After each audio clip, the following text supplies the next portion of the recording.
పోలేరమ్మను దర్శించుకొని అమ్మవారి యొక్క తీర్థము ప్రసాదము స్వీకరించవలసిందిగా కోరుతున్నాము. అలాగనే ఈ యొక్క అమ్మవారు మన యొక్క గ్రామంలో కానీ ఎక్కడైనా సరే అమ్మవారు శిశువుల్ని, పశువుల్ని, ధనాన్ని, ధాన్యాన్ని, దొడ్డు బిడ్డ రక్షిస్తుంది. స్పాతకానం వినాశయ వినాశయ విదాహం శమయ శమయ తంతూన్ ఛేదయ ఛేదయ శిశు పశువుం రక్షయ రక్షయ. శిశువుల్ని, పశువుల్ని, ధనాన్ని, ధాన్యాన్ని, గొడ్డు బిడ్డ ఇవన్నీ రక్షిస్తున్న యొక్క పోలేరమ్మ తల్లి. కాబట్టి అమ్మవారి సన్నిధానంలో మనసా వాచ కర్మణ నమస్కారం చేసుకొని అమ్మవారి యొక్క పూజా కార్యక్రమంలో కైంకర్యలు కావాల్సిందిగా కోరుతున్నాము. భక్త మహాశివుల విజ్ఞప్తి, మరికొద్ది సేపట్లో పూజా కార్యక్రమం ప్రారంభమవుతుంది. కాబట్టి ఇంకా ఎవరైనా సరే ఈ యొక్క పూజా కార్యక్రమంలో కైంకర్యలు అయ్యేవారు త్వరగా దేవాలయానికి రావాల్సిందిగా కోరుతున్నాము. దీపారాధన మొత్తం అమ్మవారికి శ్రీ సన్నిధానం జరుగుతుంది. కాబట్టి మీ దగ్గర నూనె కనుక తీసుకొచ్చుంటే అమ్మవారి సన్నిధానానికి ఇవ్వాల్సిందిగా కోరుతున్నాము. అందరూ పశువు పూజ చేసుకోండి.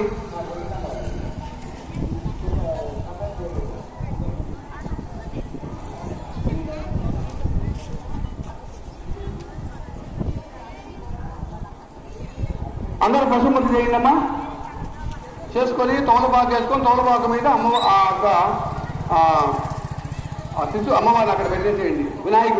వినాయకుడు అంటారు ఆయన్ని. తర్వాత ఆ వినాయకుడే అమ్మవారుగా మనం ప్రాణప్రతిష్ఠ చేసుకుంటాం. భక్తాదుల విజ్ఞప్తి, పూజా కార్యక్రమం మన యొక్క గ్రామదేవత పోలేరమ్మ సన్నిధానంలో పూజా కార్యక్రమం ప్రారంభమవుతుంది. కాబట్టి 50 మంది భక్తాదులు ఇచ్చేసి ఏదైతే యొక్క పూజా కార్యక్రమంలో పాల్గొని అమ్మవారి యొక్క విశేష కైంకర్యానికి పాత్రలు కావాల్సిందిగా కోరుతున్నాము.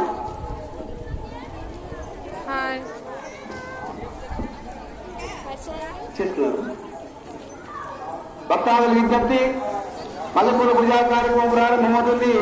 కాబట్టి ఎవరైనా భక్తాదులు ఏదైతే కార్యక్రమంలో పాల్గొనేవారు అమ్మవారి యొక్క శ్రీ సన్నిధానానికి వచ్చి అమ్మవారి యొక్క విశేష కైంకర్యానికి పాత్రలు కావాల్సిందిగా కోరుతున్నాము.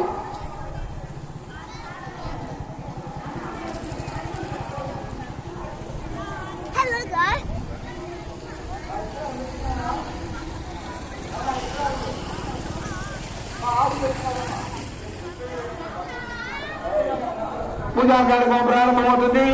కాబట్టి అమ్మవారికి సన్నిధానంలో ఏదైతే పూజా కార్యక్రమంలో పాల్గొని అమ్మవారి యొక్క విశేష కైంకర్యాలకు పాత్రలు కావాల్సిందిగా కోరుతున్నాము.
భక్త మహాశయులు విజ్ఞప్తి, అమ్మ అందరూ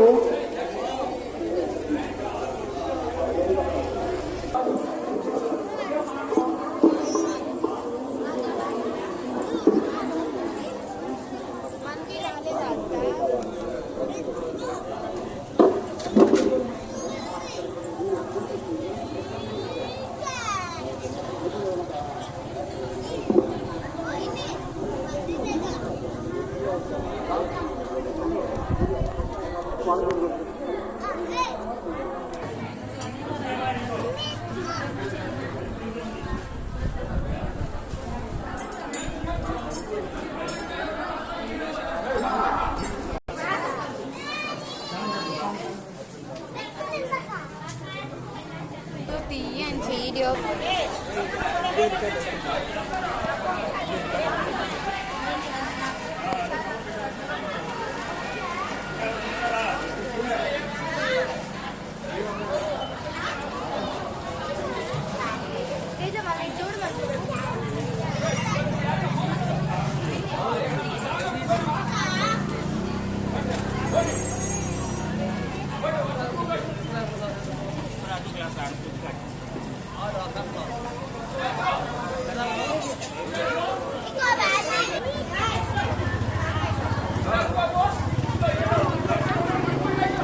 భక్త మహాశివుడికి విజ్ఞప్తి పూజా కార్యక్రమం